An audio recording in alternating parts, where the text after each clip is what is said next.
이 새벽 우리에게 주신 하나님 말씀은 이사야 44장 21절에서 45장 7절까지의 말씀입니다. 이사야 44장 21절에서 45장 7절까지의 말씀입니다. 우리 하나님의 말씀을 다 함께 읽겠습니다. 야곱아 이스라엘아 이 일을 기억하라. 너는 내 종이니라. 내가 너를 지었으니 너는 내 종이니라. 이스라엘아 너는 나에게 잊혀지지 아니하리라. 내가 내 허물을 빽빽한 구름같이 내 죄를 안개같이 없이 하였으니 너는 내게로 돌아오라. 내가 너를 구속하였음이니라. 여호와께서 이 일을 행하셨으니 하늘아 노래할지어다. 땅의 깊은 곳들아 높이 부를지어다. 산들아 숲과 그 가운데의 모든 나무들아 소리내어 노래할지어다. 여호와께서 야곱을 구속하셨으니 이스라엘 중에 자기의 영광을 나타내실 것이미로다. 내 구속자여 모태에서 너를 지은 나 여호와가 이같이 말하노라. 나는 만물을 지은 여호와라. 홀로 하늘을 폈으며 나와 함께한 자 없이 땅을 펼쳤고 헛된 말을 하는 자들의 징표를 패하며 점치는 자들을 미치게 하며 지혜로운 자들을 물리쳐 그들의 지식을 어리석게 하며 그의 종의 말을 세워주며 그의 사자들의 계획을 성취하게 하며 예루살렘에 대하여는 이르기를 거기에 사람이 살리라 하며 유다 성읍들에 대하여는 중건될 것이라. 내가 그 황폐한 곳들을 복구시키리라 하며 깊음에 대하여는 이르기를 마르라. 내가 내 강물들을 마르게 하리라 하며 고레스에 대하여는 이르기를 내 목자라. 그가 나의 모든 기쁨을 성취하리라 하며 예루살렘에 대하여는 이르기를 중건되리라 하며 성전에 대하여는 내 기초가 놓아지리라 하는 자니라. 여호와께서 그의 기름 부음을 받은 고레스에게 이같이 말씀하시되 내가 그의 오른손을 붙들고 그 앞에 열국을 항복하게 하며 내가 왕들의 허리를 풀어 그 앞에 문들을 열고 성문들이 닫히지 못하게 하리라. 내가 너보다 앞서가서 험한 곳을 평탄하게 하며 논문을 쳐서 부수며 쇠빗장을 꺾고 내게 흑암 중에 보화와 은밀한 곳에 숨은 재물을 주어 내 이름을 부르는 자가 나 여호와 이스라엘의 하나님인 줄을 내가 알게 하리라. 내가 나의 종 야곱 내가 택한 자 이스라엘을 위하여 내 이름을 불러 너는 나를 알지 못하였을지라도 내게 칭호를 주었노라. 나는 여호와라. 나 외에 다른 이가 없나니 나밖에 신이 없느니라. 너는 나를 알지 못하였을지라도 나는 내 띠를 동일 것이요 해 뜨는 곳에서든지 지는 곳에서든지 나 밖에 다른 이가 없는 줄을 알게 하리라. 나는 여호와라. 다른 이가 없느니라. 나는 빛도 짓고 어둠도 창조하며 나는 평안도 짓고 환난도 창조하나니 나는 여호와라. 이 모든 일을 행하는 자니라 하였노라. 아멘. 네, 오늘 이사야에서 개인적으로 제가 제일 좋아하는 보통은 이제 40장 뭐 독수리가 날개 여호와를 앙망하는 자는 독수리가 날개친같이 뭐 이런 본문 좋아하는데 저는 오히려 이쪽을 더 좋아합니다. 왜 그러냐면 하나님께서 하나님의 백성을 위해서 어떤 일을 하시는지가 나오기 때문입니다. 하나님께서 하나님의 백성을 위해서 정말 다른 사람들은 불가능하다라고 하는 일을 행하시고 심지어 하나님께서 가장 강력한 나라조차도 하나님께서 하나님의 백성을 위해서 하나님께서 그를 사용하시는 것을 보면서 야 하나님께서 이렇게까지 당신의 백성을 사랑하시는구나 라는 것을 깨닫는 그리고 그렇게 하나님께서 강력하신 분이구나 라고 하는 것을 깨닫는 본문이기 때문에 그렇습니다. 오늘 본문 처음 시작할 때 뭐라고 이야기하냐면 야곱아 이스라엘아 이 일을 기억하라 라고 이야기합니다. 성경은 기억이 굉장히 중요한 요소입니다.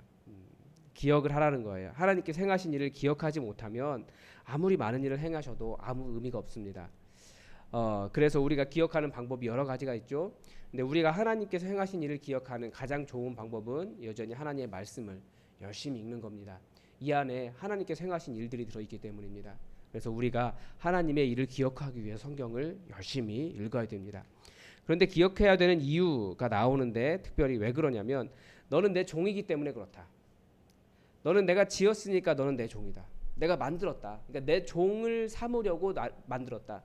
우리가 보통 종이라고 하면 노예를 생각하는데 하나님께서 노예를 만들려고 창조하신 것이 아니라 처음에 창조의 계획은 뭡니까? 사랑의 관계를 누리려고 하신 거고 오늘 본문을 통해서는 하나님의 영광, 하나님이 얼마나 놀라우신 분이신가, 하나님이 얼마나 능력 있으신가 이것을 보여주시기 위해서 하나님의 영광의 도구로 창조하신 사람들이 하나님의 종입니다.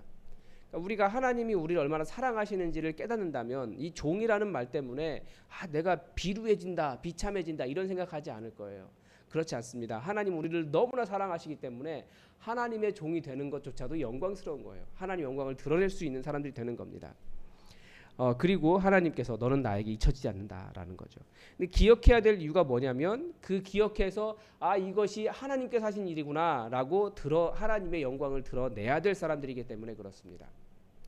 그래서 여기서 계속 말하는 것은 뭐냐면 하나님께서 과거 행하셨던 일, 이스라엘에게 말씀하시고 행하셨던 일, 이제 그리고 고레스라는 사람에 대해서 말씀하실 텐데 그 사람에 대해서 말씀하신 일을 기억해서 그 일들을 보거든 하나님을 드러내라는 거예요. 그래서 하나님의 하신 일을 증언하며 또 하실 일을 드러낼 사람들이 바로 이 이스라엘 하나님의 종들이라는 겁니다.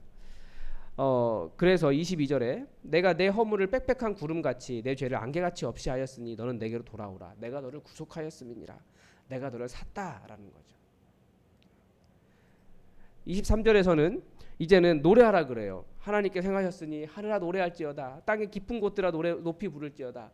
이때 막 그 온 세상에 찬양이 들리는 것 같지 않습니까? 하늘도 하나님을 노래하고 땅의 깊은 곳들도 하나님을 찬양하고 산들도 숲도 그리고 그 가운데 있는 모든 나무들도 소리내어 하나님을 찬양합니다. 그 이유가 무엇입니까? 여호와께서 야곱을 구속하셨으니, 우리로 말하면 뭐예요? 하나님께서 우리들을 그리스도인 삼아 주셨으니, 우리의 그 빽빽한 구름 같은 그 모든 죄를 없이 하셨으니, 그렇게 하나님의 종으로 불러내서 하나님의 영광을 드러낼 자로 삼으셨으니 너희는 찬양하라. 그래서 지금 사실은 이 온 세상은 여전히 깨어진 세상이 맞아요. 깨어진 하나님 나라가 맞아요. 그렇지만 동시에 이 하나님께서 행하신 구원으로 인해서 정말 놀라운 찬양들이 온 세상 가운데 다 울리고 있어요. 이 그리스도인만 그리스도인이 아니죠. 사람만이 잘 못 드러낼 뿐인 거예요. 그래서 이스라엘 중에 자기의 영광을 나타내실 것임이니라, 하나님 영광을 보여주시겠다라는 거죠. 그래서 당신의 백성을 구원하심으로써 여호와의 영광을 나타내신다고 말씀하고 계시고, 그래서 우리는 그리스도를 통하여 하나님의 자녀로 창조된 자들인 것을 우리가 기억할 때, 우리가 어떤 사람이 예수님 믿으면 정말 하늘이, 땅이, 숲들이, 나무들이, 온 세상이 이 기쁨을 노래할 겁니다. 그리고 우리도 같이 노래하게 되겠죠. 그리고 24절에서는 더 깊게 이야기해요. 너는 너의 구속자고, 그러니까 너를 피값 주고 사신 분이고, 너를 모태에서부터 지은 나 여호와가 이같이 말한다. 나는 만물을 지은 여호와라. 홀로 하늘을 폈으며 나와 함께한 자 없이 땅을 펼쳤고. 하나님이 창조주 하나님이시라는 것을 보여주고 있습니다. 창조주 하나님은 주인이라는 얘기예요. 알파와 오메가시고 처음과 끝이시고 모든 것 가운데 홀로 계신 분이에요. 그래서 헛된 말하는 자들, 지금 왜 헛된 말을 하는 자들을 이야기하냐면, 우리가 눈에 보일 때 사람들이 헛된 말을 해요. 그게 뭡니까? 여호와 하나님께서 행하신 일이 아니라 다른 신이 했다라고 말하는 거예요. 고레스에게는 마르두게 행했다라고 말하는 거겠죠. 아니면 점치는 자들, 그리고 뭐 지혜로운 자들. 여기서 지혜로운 자들이라고 하는 것은 하나님에 대한 지혜 없으면서 마치 무엇인가 아는 것처럼 이야기하는 저 이방 지식을 가진 사람들입니다. 근데 여호와께서 여호와보다 지혜롭다라고 생각하지만 그들 모두가 다 수치를 당하게 될 거라는 거예요. 왜 그렇습니까? 여호와 하나님께서 행하신 일을 모르기 때문에 그래요. 우리는 그것을 볼 수 있죠. 모든 역사의 주관자 되시는 여호와 하나님께서 먼저 행하시고 결국 하나님께서 그 모든 역사를 이렇게 만들어가고 계시는 것을 우리는 알기 때문에 우리는 여호와 하나님을 볼 수 있는 사람들입니다. 이 차이가 있습니다. 그러니까 아무리 지혜롭다라고 말해도 가끔씩은 그런 사람들의 말이 무의미할 때가 있어요. 특히 저는 인간의 문제를 지적할 때 거기서 많이 느낍니다. 왜 그렇습니까? 다시 말씀드리지만 인간의 모든 문제는 하나님과 끊어짐으로부터 발생해요. 왜 이런 문제가 발생했느냐? 이게 하나님과 끊어지면서 발생하는 문제인데 그 일은 사람들은 보지 못해요. 그래서 교육도 해야 되고, 물론 여러 가지 과학도 발달시켜야 되고, 뭐 여러 가지 대안들이 나오지만 그것도 어느 정도의 대안이 될 수 있지만 아주 총체적인 대안이 될 수는 없어요. 하나님께서 어떻게 말씀하시는지 하나님의 사랑으로 회복해야 됩니다. 그래서 또 하나님 어떤 분이신지 보면 26절에서 그의 종의 말을 세워주고 그의 사자들의 계획을 성취하시는 분입니다. 그리고 여기에 말씀하신 대로 하나님께서 예루살렘을 중건하실 것이다라고 이야기하고, 그래서 하나님은 당신의 백성들의 증언을 지지해 주시는 여호와라는 겁니다. 그리고 여러 가지 이제 이야기하는데, 이제 드시오 28절에서 여러 가지에 대해서 말씀하시는데 그 중에 고레스에 대하여 이르기를 내 목자라. 이게 불가능한 표현이라는 거죠. 많은 사람들에게, 특히 이스라엘 사람들에게. 지금도 성경의 성서학자들이 논쟁하는 게 과연 이 사람이 이 표현이 맞는 거냐, 그래서 이게 고레스라고 하는 표현이 맞는 거냐라고 이야기하는데, 사실 정확하게 맞게 이야기하고 있는 겁니다. 그는 나의 모든 기쁨을 성취하리라. 왜 그렇습니까? 예루살렘에 대하여 이르기를 중건되리라 하며, 그러니까 이제 예루살렘에 대해서는 중건이 다시 세워질 거라는 거예요. 성전에 대하여는 내 기초가 놓여지리라 하는 자니라. 이게 무슨 말이냐면, 이제 고레스 칙령이 나옵니다. 고레스가 바벨론을 무너뜨리고 바사, 그러니까 페르시아를 세우면서 첫 번째 한 그 칙령이 이거예요. 지금 성경은 이렇게 표현하고 있습니다. 바사왕 고레스가 이같이 말하노니 하늘의 신 여호와께서 세상 만국을 내게 주셨고 나에게 명령하여 유다 예루살렘의 성전을 건축하라 하셨나니 너희 중에 그의 백성된 자는 다 올라갈지어다. 너희 하나님 여호와께서 함께 하시기를 원하노라 하였더라.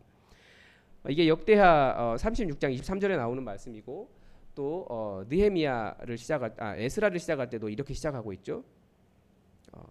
그런데 이 부분이 지금 약간 좀 다르게 표현하고 있습니다. 그러니까 바벨론 입장에서 봤을 때는 이게 어떤 사건이냐면, 그 바벨론이 멸망한 이유가 각 나라의 신을 자기 나라로 옮겨왔기 때문에 바벨론이 멸망했다라고 이야기합니다. 고레스가.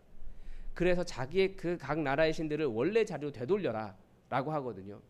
그래서 그때 그 나중에 이사야에서도 나오지만, 그때 이제 신상들을 메워 가는 거예요, 자기들이.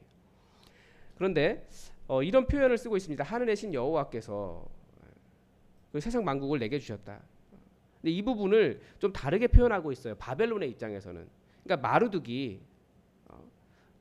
이렇게 했다라고 이야기하죠. 근데 그 부분에 대해서 하나님은 아니다. 그런 내 목자가 되어서 내가 그 일을 먼저 성취했다. 그래서 내가 먼저 미리 말한다라고 말하는 것이 제2 이사야서의 내용입니다. 그래서 노래 형식으로 되어 있죠. 그러면서 그의 백성된 자는 다 올라갈지어다. 그렇게 이야기하고 있습니다. 그래서 우리가 자꾸 세상을 보면 사람들은 이것이 여호와 하나님께서 행하신 일이 아니라 뭐 힘 있는 사람, 뭐 권력자들, 아니면 뭐 다른 것들이 역사를 주관한다고 생각해요. 하나님은 계속해서 말씀하십니다. 아니다. 여호와 하나님께서 행하셨다라고 가르쳐 줍니다. 네, 이게 없어지지 않네요. 네. 그래서 여호와께서 또 기름 부음 고레스를 뭐라고 이야기하시냐면 그의 기름 부음을 받은 자라고 이야기하십니다. 이 기름 부음 받았다라고 하는 말이 그 메시아 아닙니까? 그러니까 이 고레스를 향해서 이방의 왕에 대해서 메시아라고 부르고 계십니다. 그 고레스를 승리자로 만드신 분이 마르둑이 아니라 여호와 하나님이시다. 이걸 처음부터 고레스가 승리하기 전부터 예언하고 있다는 거예요. 그리고 지금 여기서 말하는 뭐 그의 오른손을 붙들고 뭐 그의 열국을 그 항복하게 하며 왕들의 허리를 풀어, 이게 이제 왕들이 자기들의 옷을 입고 그 옷을 입고 있는 건데 그걸 풀어 놓는 거고, 그 앞에 문들을 열고 성문들이 닫히지 못하게 하리라. 이런 내용들이 전부 다 고레스 실린데 그대로 실려 있는 내용들입니다. 근데 그것이 마르둑이 했다라고 이야기하는 게 마르둑 신전, 마르둑을 섬기는 마르둑 사제들이 만든 그 원통형 톡인데, 그게 아니라 여호와 하나님께서 하신 것이다라고 선언을 미리 하고 있습니다. 그리고 그래서 내가 너보다 앞서가서, 이것도 다 거기에 나오는 내용인데 이것도 하나님께서 하신 것이다, 여호와 하나님께서 하신 것이다라고 가르쳐주고 있습니다. 그리고 이번에는 하나님께서 고레스를 왕으로 세우신 이유가 나옵니다. 왜 그렇게 하셨다고요?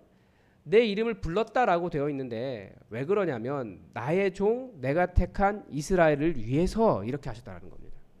그러니까 하나님께서 얼마든지 온 세상 권력을, 가장 강력한 모든 것들도 하나님의 백성을 위해서 하나님은 동원하시는 분이십니다. 그래서 당신의 택한 자를 위해서 역사를 주관하시는 하나님이시라는 것을 본문을 통해서 볼 수 있습니다. 매우 우리 중심적인 것으로 보이지만 우리는 하나님의 역사를 볼 수 있습니다. 그래서 5절에서 선언을 하고 있죠. 나는 여호와라. 나 외에 다른 이가 없나니 나밖에 신이 없느니라. 그리고 결정적으로 고레스에게 하시는 말씀이 이거예요. 고레스, 너는 나를 모르지만 나는 너를 왕으로 세울 것이다. 고레스는 여호와를 모르지만 여호와께서 당신의 택한 자를 위하여 왕으로 세워주신 것을 보여주는 겁니다. 그래서 우리가 세상의 많은 일들을 보면서 그 사람의 승리를 봐요. 어떤 사람들은 악한 자의 재물을 쌓는 것을 보고요. 그래서 성경은 뭐라고 이야기하냐면 네가 의인을 위하여 말세에 재물을 쌓는다 이렇게 이야기합니다. 그 쌓아놓은 거 다 어떻게 되겠냐는 거예요. 하나님께서 하나님의 백성을 위해서 사용하실 것이라는 거죠. 우리는 사실 두려워할 게 별로 없는 사람들입니다. 여호와 하나님께서 다 그것을 동원해서 하나님의 백성을 살려주시는 분이기 때문에 그렇습니다. 그 하나님의 백성을 위한 자원들이 되는 거예요. 근데 우리가 하나님의 이 놀라운 계획을 모르고 우리가 오히려 그런 거 따라가고 우리가 권력을 따라가게 되면 여호와 하나님의 공급하심, 이 풍성하심을 우리가 잘 모르고 그것을 누릴 수 없는 믿음이 없는 사람이 됩니다. 그래서 여호와 하나님의 진정한 하나님 되심을 우리가 하나님 역사를 주관하시는 하나님을 통해서 경험할 수 있습니다. 그래서 온 세상이 여호와 하나님밖에 없는 것을 알게 하겠다라고 말씀하시는데 이제 7절 이 부분이 하나님께서 하시고 싶은 말씀입니다. 뭐 계속 다 그렇지만 나는 빛도 짓고 어둠도 창조하며 나는 평안도 짓고 환난도 창조하라니 나는 여호와라. 이 모든 일을 행하는 자 아니라 하였노라. 이게 왜 문제가 되냐면 이 하나님이 어둠도 창조하느냐 환난도 창조하느냐 이 부분에 대해서 사람들이 걸려 있는 겁니다. 그런데 하나님은 분명히 온 세상의 주관자이시고 홀로 하나님 한 분밖에 그분밖에 안 계시기 때문에 여호와 하나님은 때로는 어떤 사람들에게 심판도 하셔야 돼요. 그 사람들에게는 어둠과 재앙이 일어나겠죠. 하나님은 그래서 이스라엘에게 분명히 그들에게 어둠, 환난을 허락하셨어요. 하나님을 따르지 않기 때문에 하나님의 종으로서. 그런데 우상은 이게 왜 그러냐면 더 문제가 되냐면 그래서 그 고대에는 여호와 하나님은 어둠을 창조할 수 없는 신이다 이렇게 해서 하나님의 능력을 제한해 버렸습니다. 그래서 상정한 게 뭘까요? 그럼 어둠, 환난은 누가 줬냐는 거예요. 그래서 다른 신을 만들었어요. 뭐 우리가 그리스 로마 신화에서 보는 뭐 하데스 뭐 이런 신들 있잖아요. 그런 신들을 만들어내는 겁니다. 그게 아니에요. 우상은 절대 할 수 없는 일이에요. 온 세상 역사의 주관자이신 여호와 하나님만 모든 것을 다 가능하게 하실 수 있습니다. 우리의 문제는 뭡니까? 내일 본문에 나오지만 하나님의 능력을 자꾸 제한하는 거예요. 우리 인간의 생각으로 하나님의 능력을 제한하고 하나님의 권능이 약간 좀 부족한 것처럼 그렇게 이야기해요.